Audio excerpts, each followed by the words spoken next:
Eu sou o Eduardo, meu nome é Eduardo Miranda. Eu sirvo como pastor já há uns 10 anos, 12 anos. Há 12 anos eu sirvo como pastor.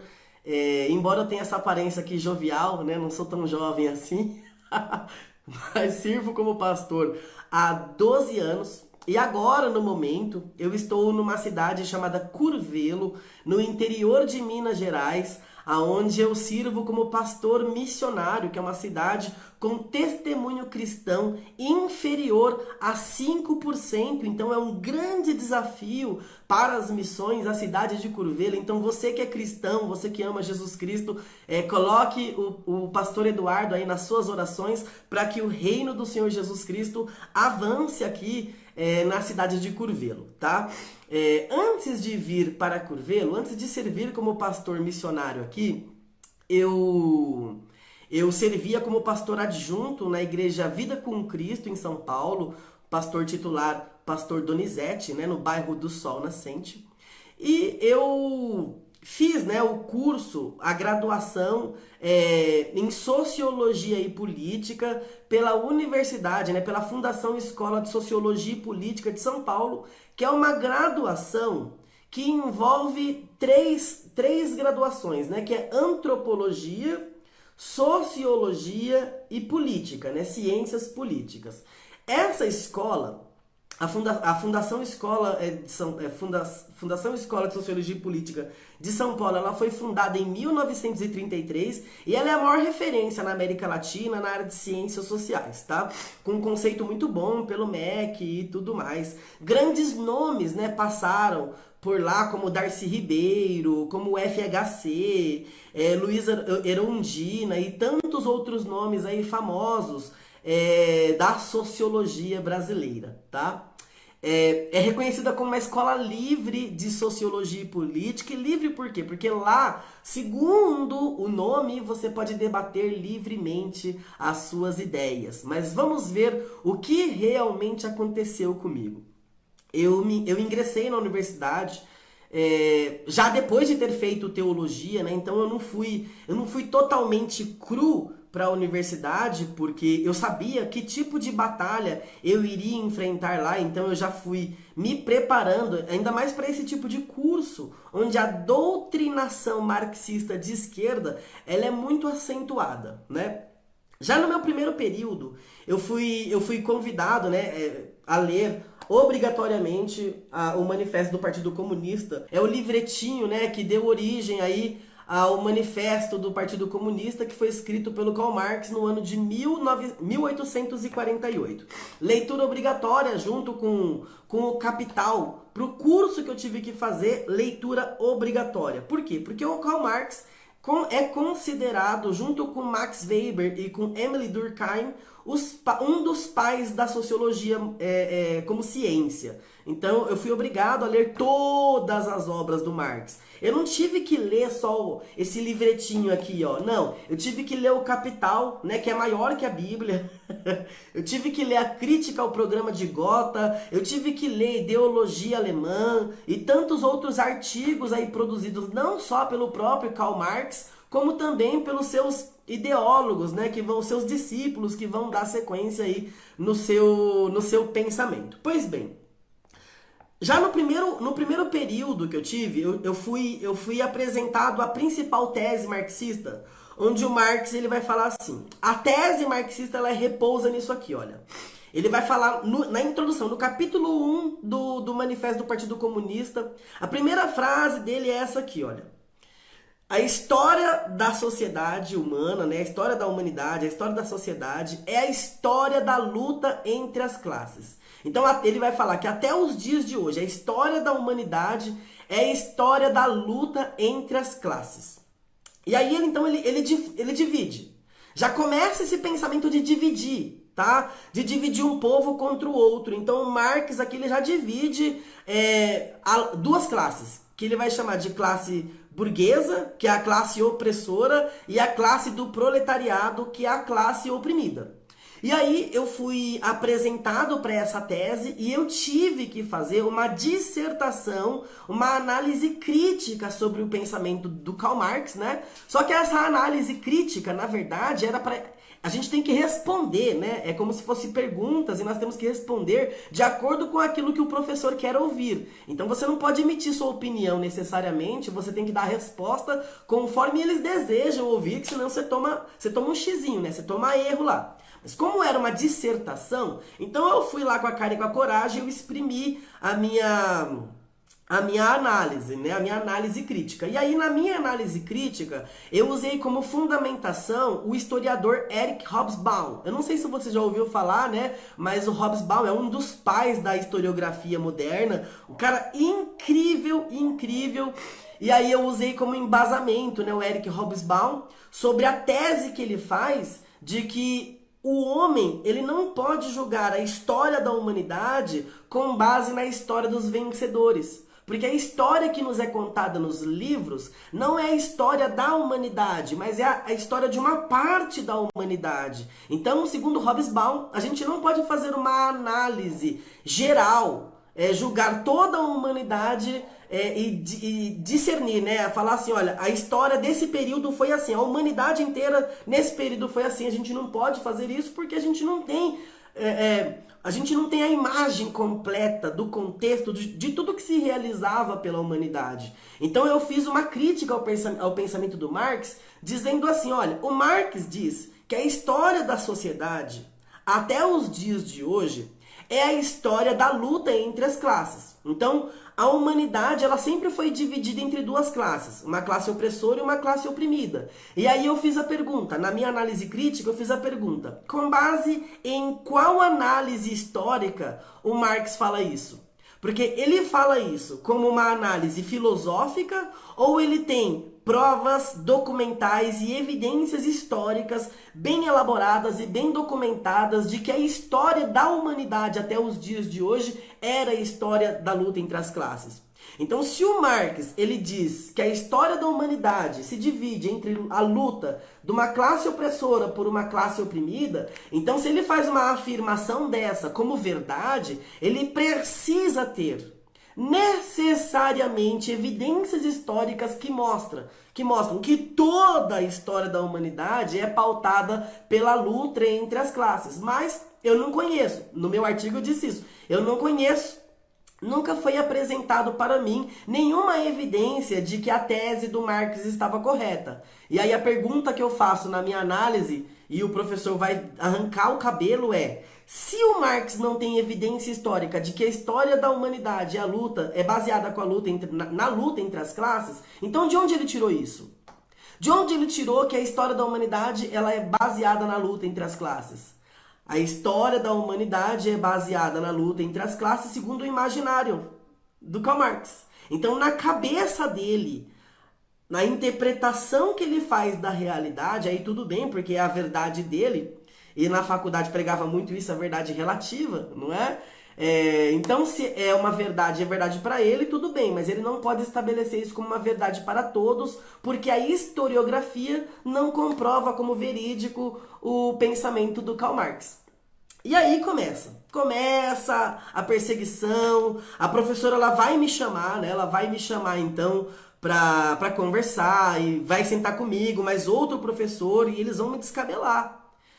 Eu tenho esse trabalho até hoje, eles vão me descabelar, eles vão falar muita coisa pra mim, inclusive uma coisa que eu vou ouvir é: como é que você, um aluno do primeiro período, você tem coragem de peitar o Marx? E eu falei assim pra ela: olha, professora, tudo bem, aqui é uma escola livre, não é de sociologia e política. Ela falou assim: então, só mostra pra mim onde eu tô errado. Agora, se eu não tô errado, por favor, me dê minha nota. Me dê minha nota. E aí, queridos, o que aconteceu? Ela não conseguiu mostrar que eu estava errado, já no primeiro período, e aí então ela teve que me dar nota máxima, porque senão ela seria partidária, né? Ela seria parcial. E assim, queridos, foram os meus 4 anos, né? Então, meus 4 anos dentro da universidade foram de piadinhas contra o cristianismo. Aqueles que pregam a tolerância religiosa, né, massacraram os cristãos em sala de aula. Eu entrava em debate em todas as aulas com o professor. Se o professor falasse que Jesus era um mito, eu ia pra guerra. Se falasse que a Bíblia era um conto de fadas, eu ia pra guerra. Se falasse mal do cristianismo, eu ia pra guerra. Sem dó, muito bem documentado, muito bem amparado aí pela literatura apologética, né? Eu tinha acabado de ler Eu Não Tenho Fé o Suficiente para Ser Ateu, tinha acabado de ler Enciclopédia Apologética de Norman Geisler, tinha acabado de ler Evidências que Exigem um Veredicto 1 e 2 do Josh McDowell. Eu assistia debates todos os dias do William Lane Craig na internet contra Richard Dawkins, contra tantos outros, Christopher Hitchens, tantos outros ateus, né, militantes. E aí, queridos, ia pro arrebento e era terrível. Mas isso me trouxe um estigma, porque os professores me marcaram em sala de aula como um cristão enjoado, como um cristão chato. Então, assim, eu tive muita dificuldade, muita dificuldade. E aí, pra resumir a história, né? Quando eu ia com a camiseta escrita que eu amava Jesus, eu era perseguido. Quando eu ia com a Bíblia, eu era perseguido. Enfim, era muito difícil. Já teve tempo de eu deitar na minha cama e falar, e dar um desânimo mesmo, sabe? Falar, amor, eu não vou mais. E chorar mesmo, chorar. Amor, eu não vou mais. Tudo que eu quero é estudar, eu quero me formar, mas eu não aguento, é muita perseguição, é muita perseguição. As notas... Eu fazia um trabalho extraordinário, recebia uma nota baixa. Aí um outro marxista ia lá, fazia um trabalho mais ou menos igual ao meu, pior do que o meu, e recebia uma nota melhor, sabe? E aí eu comecei a perceber essa pressão, essa perseguição que havia, mas o ápice de tudo foi no último ano. No último ano, se você não sabe, eu não tenho diploma, tá? Eu não tenho diploma em ciências sociais, em antropologia, sociologia e ciências políticas, porque eu fiquei devendo meu TCC. Eu fiquei devendo meu TCC e eu fui reprovado em uma matéria por faltas. E fiquei em duas outras matérias onde eu fiquei com a nota 9,5 e eu também reprovei por faltas. Eu vou explicar o porquê, tá? Então olha só, no meu último ano, quando eu estava no ápice do TCC, eu não consegui encontrar um professor para me orientar. Nenhum dos meus professores quiseram me orientar. Por quê? Porque todos os meus professores eram marxistas. Todos eles eram marxistas. E qual era o meu TCC? O meu TCC tinha como tema o fundamento filosófico da mais-valia.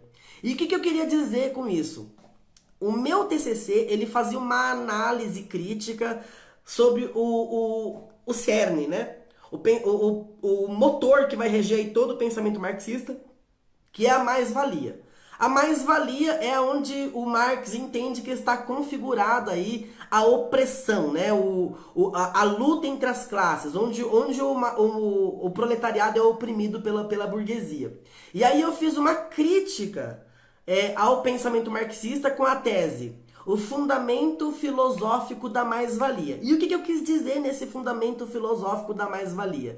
Eu quis dizer que o Marx, a sociologia é uma ciência. Tá? Sociologia é uma ciência empírica. Ela não é uma filosofia.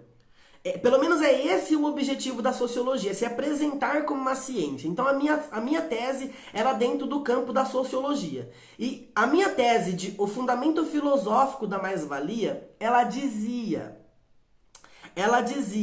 que o Marx não repousava o pensamento dele em cima de uma tese científica. O método que o Marx usava não era o método indutivo cartesiano. Era o método dedutivo filosófico. Por quê? A configuração de opressão, de conflito entre burguesia e proletariado que o Marx analisa com base na mais-valia, ela não tem fundamento empírico. Não dá pra você, não é falseável. Se tem alguém aqui da área de ciências, entende o que eu tô falando. A tese da mais-valia não é falseável. Então o pensamento marxista não pode se estabelecer como uma ciência factual, como uma ciência empírica, mas como uma teoria filosófica. O problema é que na faculdade, quando você aprende sobre Marx ou o marxismo, a relação entre a luta entre as classes, você vai aprender que o Marx ele tem um fundamento científico. O marxismo é apresentado como uma ciência pra gente. E a partir do momento em que eu questionei aquilo, meu amigo, você não tem ideia da briga que eu arrumei. Tá? Então eu não consegui nenhum professor para me orientar. E aí eu fui convidado a me apresentar ao coordenador do meu curso, marxista. E aí chego eu lá e sento com ele, né? E aí ele fala, pois bem, Eduardo, já sabe, né? Ele já sabia que eu era um brigão, e eu era mesmo, e sou ainda. É... e aí ele falou, pois bem, Eduardo, eu quero saber o que está acontecendo com essa sua tese aí de TCC, mostra pra mim o que está acontecendo. E eu falei assim, olha, professor, eu vou te mostrar então. Daí eu peguei o trabalho, né? Peguei o meu trabalho impresso e falei assim, olha, professor, tá aqui, ó, a minha tese, né? É essa aqui, olha. O fundamento filosófico da mais-valia. Na hora que eu falei isso aqui, o fundamento filosófico da mais-valia, ele falou o quê? O quê? Eu falei, o fundamento filosófico. Ele, não. Ele falou assim, na mesa. Não, não é filosófico. A mais-valia é ciência, é um fundamento observável. Você pode observar isso de qualquer lugar. Eu falei, não, professor. Isso vai depender do ponto de vista do observador. O que acontece? O Marx, ele fala em ideologia alemã, e aí eu uso Marx, né? Na minha tese, o fundamento filosófico da mais-valia contra o Karl Marx, eu uso o que? A ideologia alemã do Marx. E aí eu vou falar assim, olha professor, olha o que acontece. O Marx, ele escreveu Ideologia Alemã, e na Ideologia Alemã ele mostra como as crenças se configuram e se estruturam socialmente como verdades. E aí essas verdades, elas parecem absolutos e irremovíveis, mas o fundamento delas não é verdadeiro. E é isso que acontece com o pensamento do Marx. O marxismo, ele vai se estabelecer como uma religião. Ele não vai se estabelecer como uma ciência empiricamente observável. Ela vai se demonstrar como um fundamento filosófico, como qualquer outra ideologia, como qualquer outra religião. E aí o professor, gente, você tem que ver, ele coçou a cabeça e falou, não. Aí ele olhou pra mim e falou assim, ó, quem é você? Quem é você pra peitar o Marx? Quem é você pra peitar o Marx? Né? O Marx é o Marx. É o Marx, como se estivesse falando de um Deus, sabe? Como nós cristãos falamos de Jesus. Porque se alguém questiona Jesus, quem é você para questionar Jesus Cristo? Não é assim que a gente faz? Então assim, naquele momento, eu falei para ele, mas professor, o Marx ele é um Deus? Ele é um Deus absoluto que não erra? Ou não, o pensamento dele, como qualquer outro pensamento, dentro de uma escola livre como é aqui, ele deve ser observado, deve ser analisado e criticado. Aí ele pegou e falou assim, olha, mas você precisa comer muito arroz e feijão para criticar o Marx. Que isso? Você tá na graduação e você quer peitar o Marx, né? Então você não pode fazer isso. Mas vamos lá, se você quiser levar à frente isso, se eu estiver na banca, no dia que você for apresentar o seu TCC, você vai ser reprovado. Eu reprovo você. Aí eu falei pra ele assim, mas professor, o senhor vai me reprovar sem o senhor nem leu o que eu escrevi. O senhor nem leu o que eu escrevi, o senhor só sabe a tese, mas o senhor não avaliou se a minha tese está certa ou está errada. Aí você, mas eu não quero saber. E outra, se você for questionar a mais-valia, você vai ter que questionar primeiro o pensamento do Rousseau sobre a origem da propriedade privada, porque o Marx apoia o pensamento dele no Rousseau. E eu falei, o senhor está falando sobre a origem da propriedade privada como a propriedade privada como a desigualdade entre os homens, como a origem da desigualdade entre os homens? Ele falou sim. Eu falei, é filosófico também. É filosófico também. Por quê? Porque o Rousseau ele fez alguma análise histórica. Ele tem um compêndio de documentos históricos mostrando que a propriedade privada é o que causa a desigualdade entre os homens? Não. Então também é filosófico. Ou seja, o Marx tem uma tese filosófica que repousa sobre um fundamento filosófico em Rousseau que criou a tese dele também filosoficamente. Aí ele ficou doido, queridos. Ele ficou doido. E, enfim... eu fiquei sem um professor, né, um orientador para o meu TCC, e foi passando o tempo, eu fui me desanimando também. Depois eu fui reprovado, né, em Sociologia 7 por faltas, sendo que a faculdade mudou o horário do curso. Mudou o horário do curso, eu fazia de manhã, eles mudaram para noite. Eu fazia de manhã, eles mudaram para noite e eu trabalhava à noite. Eu tive que arrumar um jeito de não trabalhar mais à noite. Eu fiz isso e aí eu fui, né? Em março, eu fui fazer o curso, mas o professor olhou pra mim e falou assim: o que que você tá fazendo aqui? Falou assim pra mim, já logo de cara: o que que você tá fazendo aqui? Eu falei assim: não, eu vim começar as aulas, né? Eu vim me formar, é a última matéria que eu preciso pra me formar. E ele falou: não, você já está reprovado, porque você tá chegando agora. Você já está reprovado. Por que que você não fez ontem? Gente, eu perdi só o mês de fevereiro. Eu perdi só o mês de fevereiro até eu me organizar. E eu falei com o diretor da faculdade. Eu falo o nome dele aqui, não tenho problema com isso, o Dr. Aldo Fornazieri, na época, que foi uma das pessoas que me defenderam, né? O único, provavelmente, que me defendeu. O Aldo Fornazieri, grande homem, né? Não é de direita, ele é de esquerda, mas ele é um homem muito sensato. Enfim, e aí o professor falou assim: olha, não, a faculdade tem que tirar suas faltas de fevereiro. E naquele ano, tinha começado antes, por causa da Copa do Mundo, né? Por causa da Copa do Mundo, ou não, por causa por causa da Copa do, não, por causa das Olimpíadas. Por causa das Olimpíadas, o ano letivo começou antes, as Olimpíadas de 2016, né? Então, o ano letivo começou em janeiro, então eu perdi algumas aulas de janeiro, perdi algumas aulas de fevereiro, mas o diretor falou assim: olha, não é culpa sua.